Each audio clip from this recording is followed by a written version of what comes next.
Boom. Drop the mic.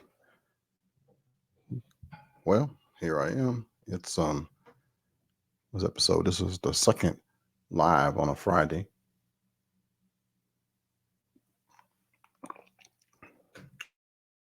Got I got some notes, but I figure I'll just go live and see if anybody's here.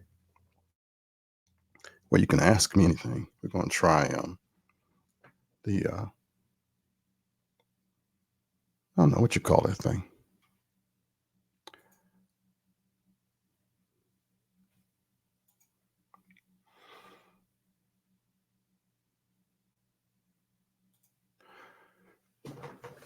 Try a couple different things on this. This is a test. I was thinking about doing uh, something about propaganda, and maybe I'll do that.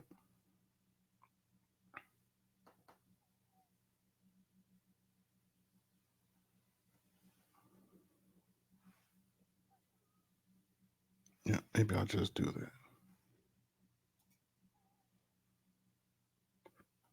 While we're waiting for folks to come on, I'll talk about hopefully your week was all right. Hopefully everything was good where you live, all that good stuff.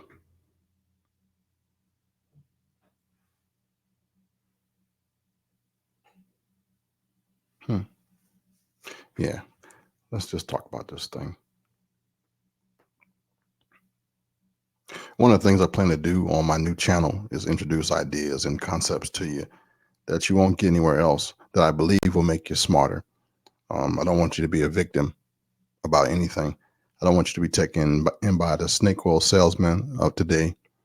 Social media has made it easy for foreign governments, our politicians, billionaires, and evil people to use you. And that's why I'm going to say what I'm saying here in a minute. Hear me, learn, and decide for yourself. Social media has become a marketplace, first. Two, it's commoditizing social status via likes, and that's detrimental to your mental health. Making a commodity of your status. That's hard to think about.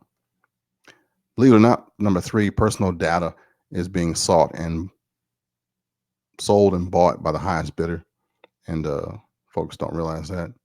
And four, users are being forced into a sensationalized publishing media environment.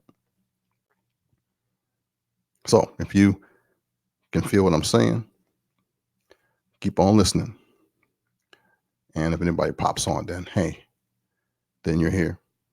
So what is this propaganda that I'm talking about? And what I'm doing tonight is I'm just testing the system. I'm practicing. I got my microphone, I got my notes, and I'm trying to organize this stuff so that it makes sense.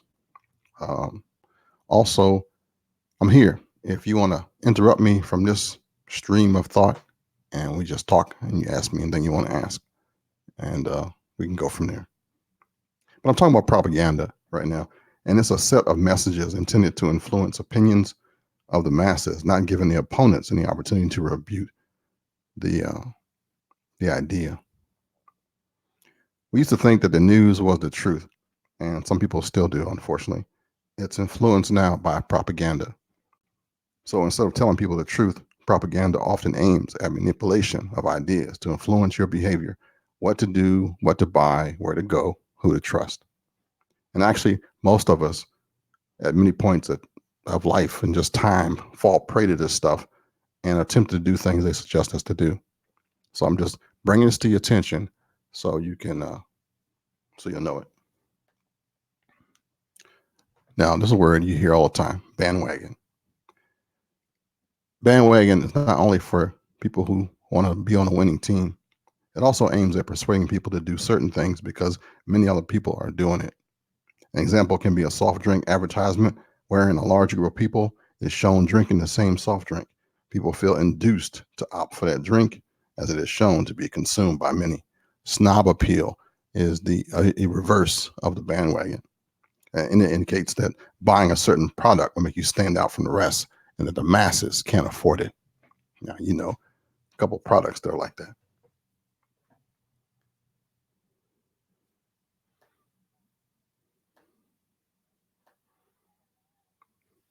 Another tool of propaganda is the testimonial. And this propaganda technique uses words of an expert or a famous person to promote a particular idea. You got a sports person that's shown recommending a brand of shoes.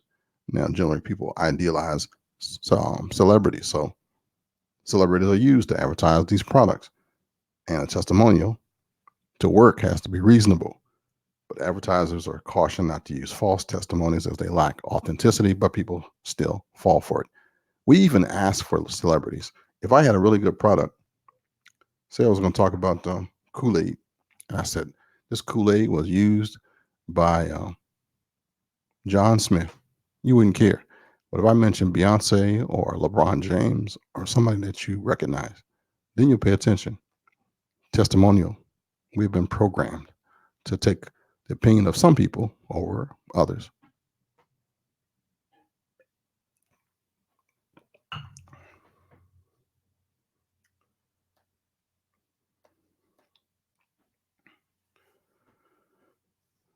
Another tool of propaganda is the transfer. And that's where qualities of a well-known person are associated with the product to promote or demote it.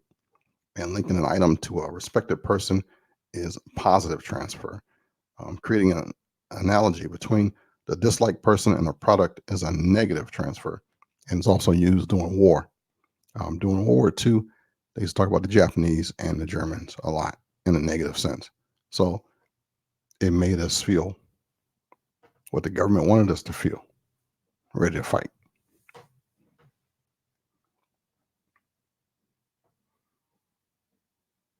Now, the tool of propaganda is repetition. It's when the product name is repeated many times during an advertisement. And this technique may be a jingle, which is appealing to the masses and fits into their minds. We call them earworms sometimes. You hear something so many times that you start repeating it yourself. Commercials do that. Repetition, a part of propaganda. Doesn't have to be true. If we talk about gun control, words like gun violence, repetition, part of propaganda. There is no such thing as gun violence. Guns do not do violence by themselves. There's always a person behind the violence. It's just violence. But the repetition, we make it a term, we make it real.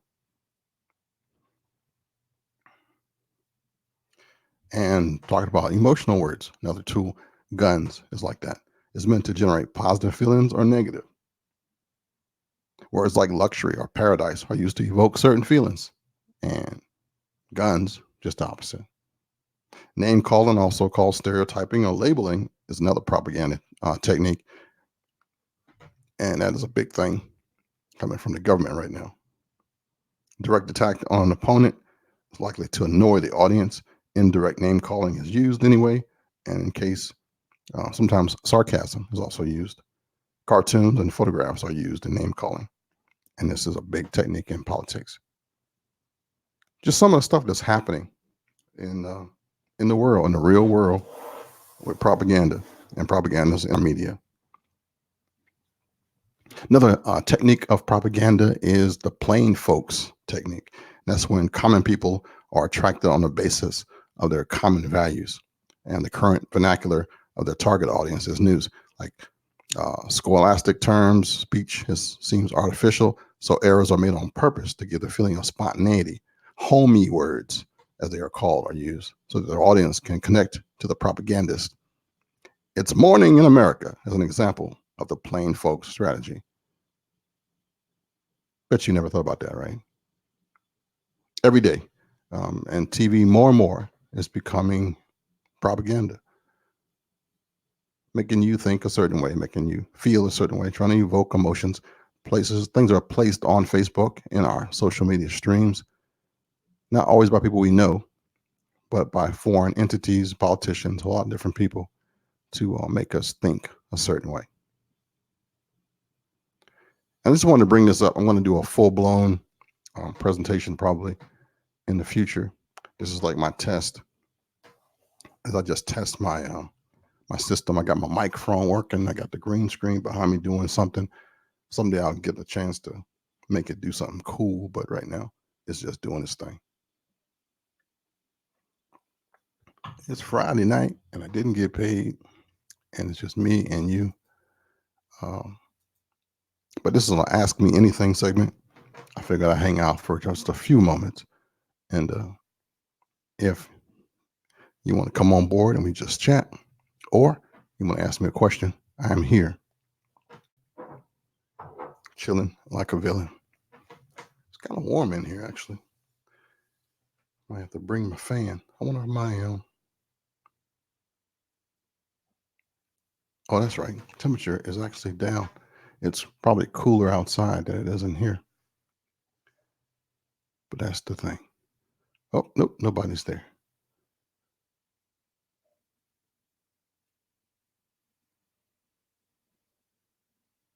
Yep, that's it for my test video. Thank you for watching, and I will check with you again next week. We'll try to do better with this broadcast. I think I might not even post this one up.